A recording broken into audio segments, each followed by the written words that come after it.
ಬಾದಾಮಿ ಎಣ್ಣೆಯನ್ನು ಕಣ್ಣಿನ ಸುತ್ತ ಹಚ್ಚಿಕೊಂಡು ಮಲಗಿ. ಇದರಿಂದ ಒಂದೇ ವಾರದಲ್ಲಿ ಡಾರ್ಕ್ ಸರ್ಕಲ್ ಸಮಸ್ಯೆಯಿಂದ ಪರಿಹಾರ ಸಿಗುತ್ತದೆ.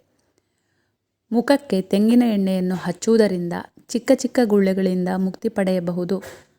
ಸ್ನಾನದ ನೀರಿಗೆ ಸ್ವಲ್ಪ ನಿಂಬೆ ರಸವನ್ನು ಸೇರಿಸುವುದರಿಂದ ಸ್ಕಿನ್ ಸ್ಮೂತ್ ಮತ್ತು ಸಾಫ್ಟ್ ಆಗುತ್ತೆ. ಪಿಂಪಲ್ನ ಸಮಸ್ಯೆ ಇದ್ದರೆ ಕಹಿಬೇವಿನ ಪೇಸ್ಟ್ ಅಥವಾ ಕಹಿಬೇವಿನ ರಸವನ್ನು ಮುಖದ ಮೇಲೆ ಹಚ್ಚಿಕೊಳ್ಳಿ. ಹೀಗೆ ನಿಯಮಿತವಾಗಿ ಮಾಡುವುದರಿಂದ ಪಿಂಪಲ್ನ ಸಮಸ್ಯೆ ಕಡಿಮೆಯಾಗುತ್ತದೆ.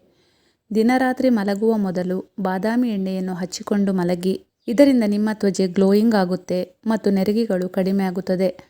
ಕ್ಯಾರೆಟ್, ಬೀಟ್ರೂಟ್ ಮತ್ತು ನೆಲ್ಲಿಕಾಯಿಯ ಜ್ಯೂಸನ್ನು ಕುಡಿಯುವುದರಿಂದ ನಿಮ್ಮ ಕಣ್ಣಿನ ದೃಷ್ಟಿ ಉತ್ತಮವಾಗುತ್ತದೆ ಮತ್ತು ಸ್ಕಿನ್ನಲ್ಲಿ ಹೊಳಪು ಹೆಚ್ಚಾಗುತ್ತದೆ.